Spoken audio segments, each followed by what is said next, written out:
My longest stint at Deloitte was what I loved the most. As a high achiever all my life, I was very uncomfortable with that. And I started feeling like a fake. Mm-hmm. Like that I was pretending. I was putting up this facade that everything was fine. Welcome, Supermoms. We have with us today our guest who's joining us from New Jersey. She has had a very successful corporate career and is now the owner of AmileenScapes. Welcoming Neelima Mahapatra. Hi, Lovely to Avani. have you, Neelima. Same here. How are you doing? I'm doing great and you're looking lovely. Thank you. Neelima, AmileenScapes, what is this all about? What do you do? Yes, I'm glad you asked that question, Avni. So, Ameline is the reverse of Neelima. Ah, all Yes. right. And it really reflects the 180 degree turn that my life has had. And we'll go into it. But it's a new me, Neelima 2.0. And that's so right now I respond to Ameline as well as Neelima. And Lovely. AmileenScapes is my new business. I'm a business owner. Mhm. And we create succulent gardens using live succulents, and they're all customizable. I specialize in Zen themes, fairy garden themes, and they make the perfect gifts because they are so easy to maintain. We just give them some sunlight and little care, and they thrive. So I've just stumbled across, it's really difficult to explain how or why, but I believe it's a gift that has been given to me, and I'm taking it forward. That's beautiful. Lovely, lovely, Nilima. You've had such a long and successful corporate career, Nilima. 17 plus years in Deloitte and many other management positions you've held in other big companies. ये जो शुरुआत थी of this professional career of yours, how did that happen? Yeah. So I'll just take you back a little bit to give a little bit of background. I was born and brought up in Hyderabad, and as an only child, I had a happy and uneventful childhood. And I came to the US when I was 20 years old. And if Mhm. I was afraid of frogs and cockroaches, so a medical career or pursuing medicine was thrown out of the window. This combined with my dad's fancy for computers in the mid 80s, they were just emerging in India. And Mhm. that nudged me towards a career to study computer science. Now, if my parents had their way, they would have gotten me married, then sent me to US to pursue my studies. Mhm. But with a botched up engagement, I was left with high GRE and TOEFL scores and no marriage, thankfully. So I came all by myself to US to pursue my master's. So I Mhm. say from the mother's womb to the tomb of New York. And Uh-huh. that's how my journey started. Um, my first break was in AIG as a Mhm. developer. After that, I did stints in Nabisco, Chase, Prudential, and each of these places provided excellent opportunities for my personal and professional growth. Mhm. But my longest stint at Deloitte was what I loved the most.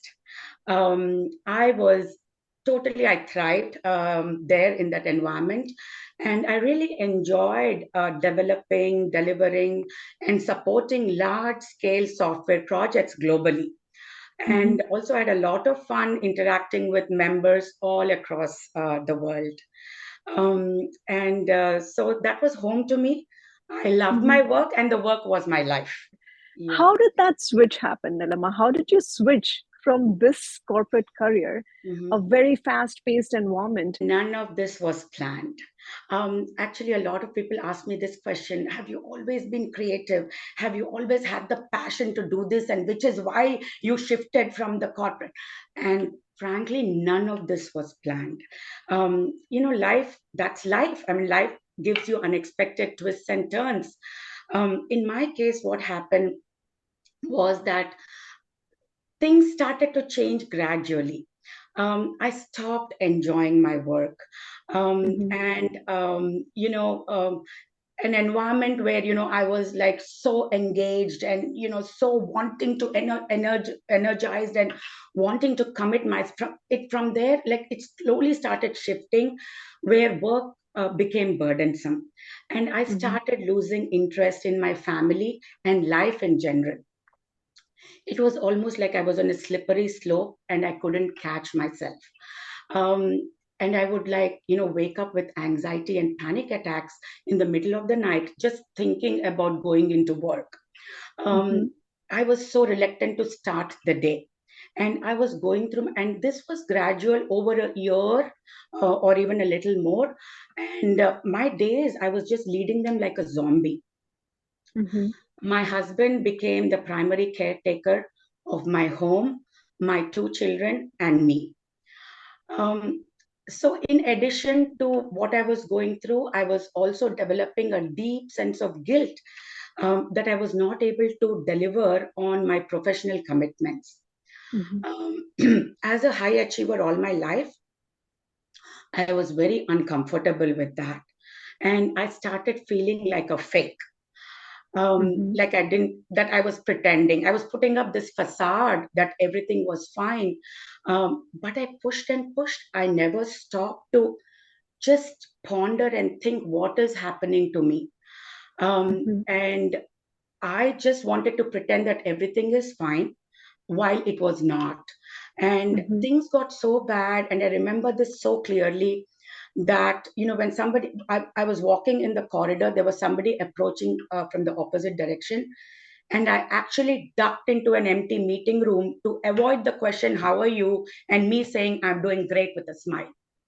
I couldn't Mm-hmm. do it. I'm not doing great. And I couldn't lie anymore. So this came to a point where, one night I just had a breakdown, like a complete breakdown, and I couldn't go into work anymore. So it was then that I stopped working. I seek medical help. Mm-hmm. I went to counselors, and with the help of my mom, my husband, my kids, and of course my counselor and doctor, I put myself on a path of recovery. Mm-hmm. It took me a long time, over an year, for a sense of hope to return to me. So, what Mm-hmm. I realized is what happened in all of this is I could not see a future. And I was diagnosed with deep depressive disorder. Mm-hmm. And what is missing now, I realize it is hope. If you don't have hope, you cannot go through a day. If you are not able to look forward to the future, Mm-hmm. that's it. It's a dead end. You might as well not exist. And I remember, talking to God saying, I cannot suffer one more day. You have two options: either make me fine so that, I Mm-hmm. can start enjoying my life again, or I'm totally fine if I don't wake up tomorrow. Like that was the, kind of the intense The feelings I had. intensity that you had. Yes. Then, when the hope returned, I still was not ready to return to work. So I Mm-hmm. had to really take a very difficult and gut wrenching decision to resign from Deloitte. And I literally jumped off the corporate ladder at a time when I was being groomed, mentored, and coached to be at the next level as a Mm-hmm. global director, which is a very coveted title. But hey, as I said, that's life. That was the timing. And AmileenScapes coming into my life is a total, it's either a coincidence or a miracle. Like I Mm-hmm. believe now in Mata Rani, and I feel she has given this to me as a purpose for me to Mm-hmm. bring joy to people through my work. And a lot of people ask me, "Have you always been creative?" I'm the least creative person I know in my life. So it amazes me. I don't know where it Mm-hmm. came from. I only have to say it's divinity. Mm-hmm. And this has not only opened up, yes, given me a purpose, but also my world. It has put me in touch with so many awesome people. that I cannot even imagine how, my life has expanded.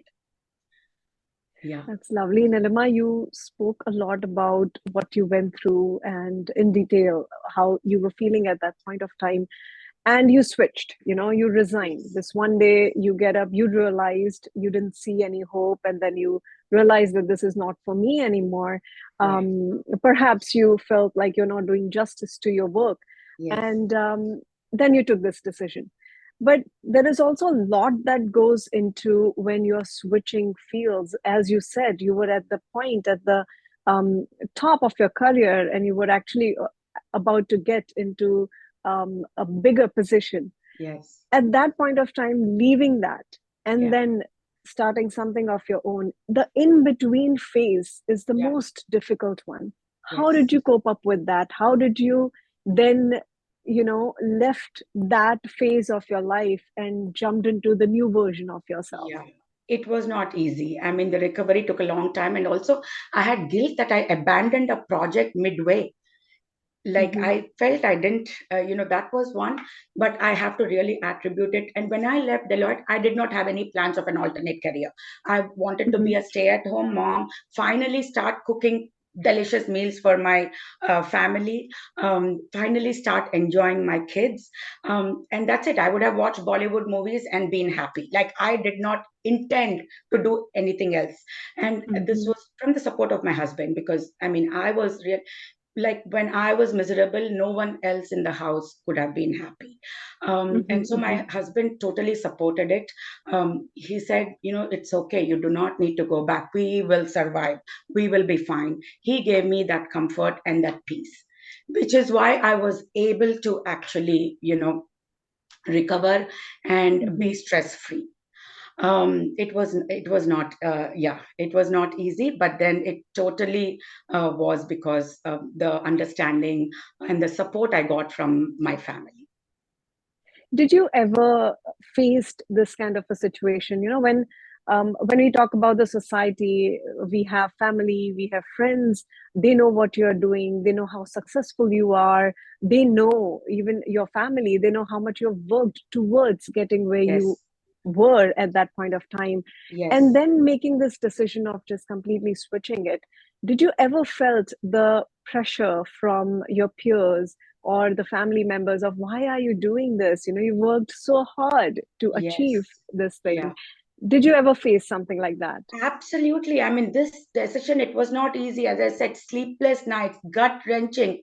But the thought of going back to work was, I felt I was not ready. Like, I was Mm-hmm, not strong enough to go back into that culture of, and again, be successful in a corporate environment. I somehow was like that. It didn't, I wasn't ready for it. mm-hmm, Not so pressure, not so much from my peers, but I definitely felt that I would disappoint my dad.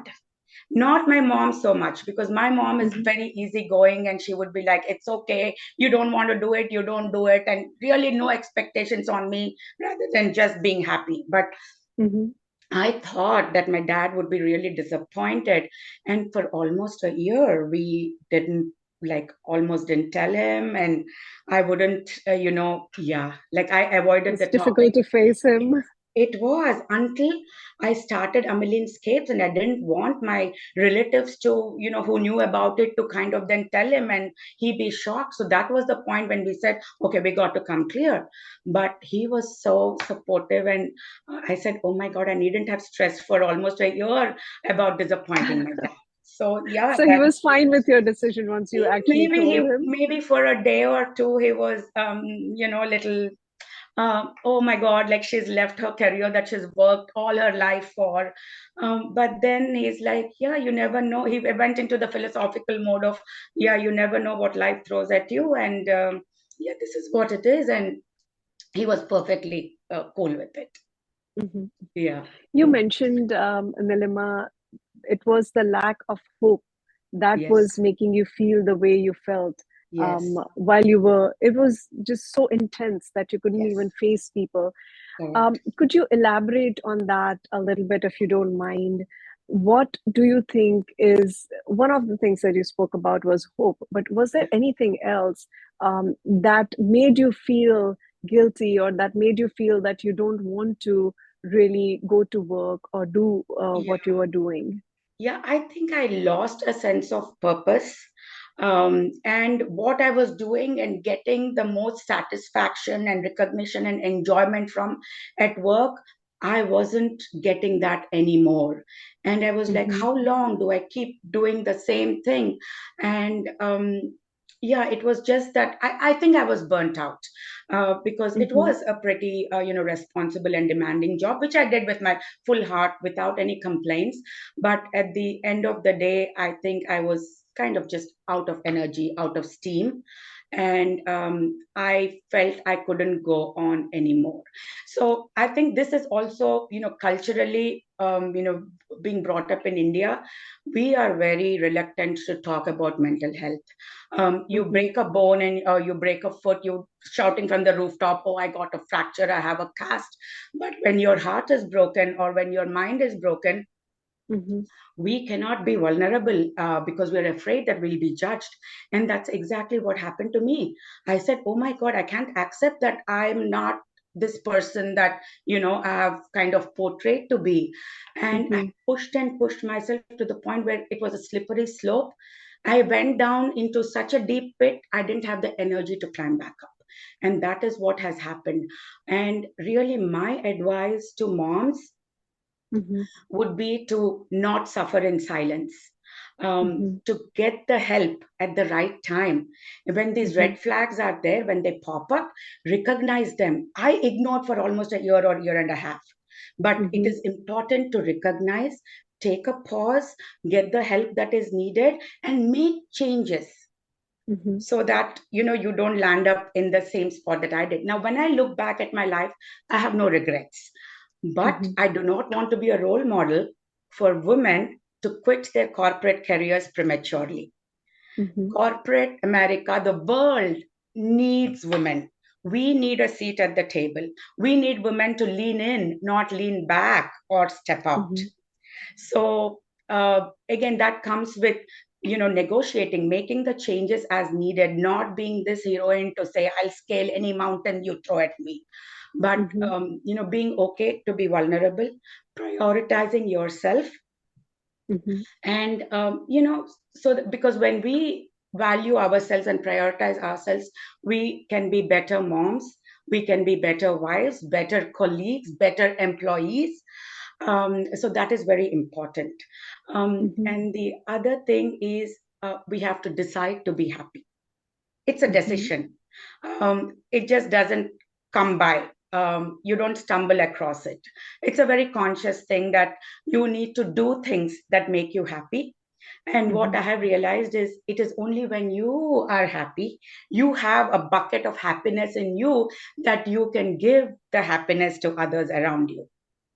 True. You cannot be sad and make others happy. It doesn't work like that. You want to give some money Mm-hmm. to others, you need to have money. So it's like that. You True. can't give what you don't have. You want to give Mhm. happiness, you want to give joy, you have to be joyful and happy to spread it.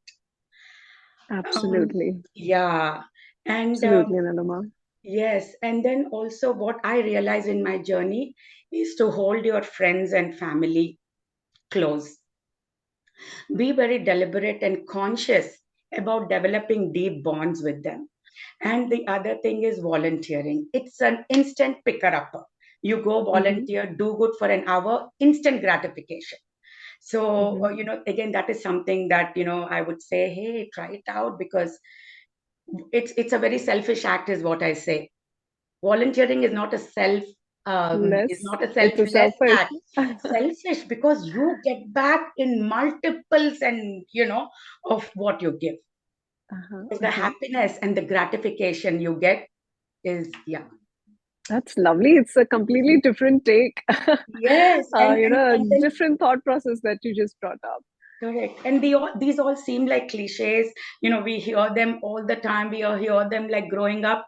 But when you actually live it, they become like, oh my God, like when you realize the depth of these statements. And the other thing I just want to also say is practicing gratitude. That is very powerful. And abundance has nothing to do with the bank balance. It is a total mindset.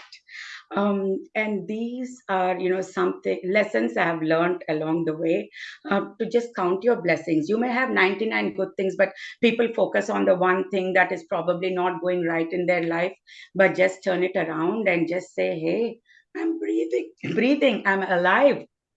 And start with that. And gratitude and abundance do go together, and each one kind of feeds off the other, and you get more and more of it. There are more and more reasons for you to be grateful for, and that in turn makes you feel more and more abundant. Absolutely. Listening to you now we know, how you jumped back from the phase of life that you were in that deep hole. But it's lovely what you just said, Neelima. You've had such a long corporate career. What would be, you've had such a long corporate career, Neelima. Yeah. What would be some of your tips for the women who are in that field right now, from the Yes. experiences that you've had? Right. And, as I mentioned, when you are, feeling overwhelmed, stressed, or anxious, it's important to address them. It's important to reflect on, and very early on, do not let it go to a point where there's no hope for me. I think it's very important to catch yourself, ask yourself, what are the changes that can be made? And I think in the past, like 5 years, there has been a lot of acceptance also in the corporate world for mental health. There are, companies who are investing in making sure that the employees are, you know, um, healthy always, like, mind, body, and soul. So it is no longer a taboo, should not be considered a taboo, to have frank conversations with your manager, and collaborate and make the necessary changes to get you out of the zone where you're feeling hopeless. But it's important to catch it early on, and then address it. That would be kind of my just like an overall overarching tip. Lovely, lovely. Neelima, what Yeah. would be your message for all the moms? um, Prioritizing your happiness. It's when you are healthy and happy, that what I found was, if the woman in the house is unhappy, no one else can be happy in the house. Like, I feel we are like the fulcrum, and the energy of, we are the ones who provide that energy and the strength in the family.